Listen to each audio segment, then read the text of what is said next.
Jannik Sinner has achieved incredible things since the second part of 2023, including major titles and the ATP throne. However, one glaring gap still sits on his resume, and it reinforced once again at the Australian Open.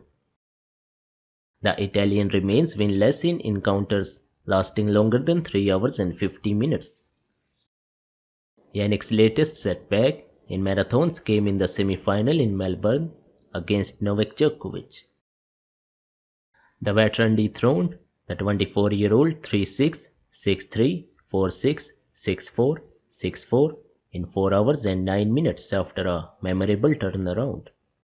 The San Candido native wasted 16 of 18 break points and ended his Melbourne streak with a painful defeat. It was a familiar script, while maintaining a high level and outplaying Djokovic in almost every department. Sinner could not endure the pressure when the match stretched into extreme territory. The numbers are difficult to ignore. Across 9 marathon duels, Jannik has walked away, defeated every single time, with the list spanning surfaces, seasons, and opponents. The list includes that memorable Roland Garros final against Carlos Alcaraz and other memorable battles against Daniel Medvedev, Alexander Zverev, and Novak Djokovic. With the Davis Cup changing its format, all the failures came at majors, 3 times in Paris and Melbourne, 2 times in New York, and once in London. The Italian stayed in touch for 4 sets before failing in the decider. 5 losses came between 2021 and 2023, with the remaining 4 adding to the list during Sinner's prime years among the elite.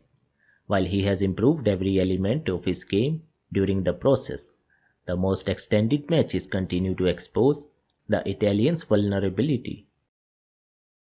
The story goes beyond talent or belief and hits the area of physical durability in the extreme major circumstances and mental strength. In those moments, the margins disappear and survival becomes as important as execution. On the other hand, his greatest rival Carlos Alcaraz is almost unbeatable in grueling 5-setters, which currently makes the difference between the dominant duo of men's tennis.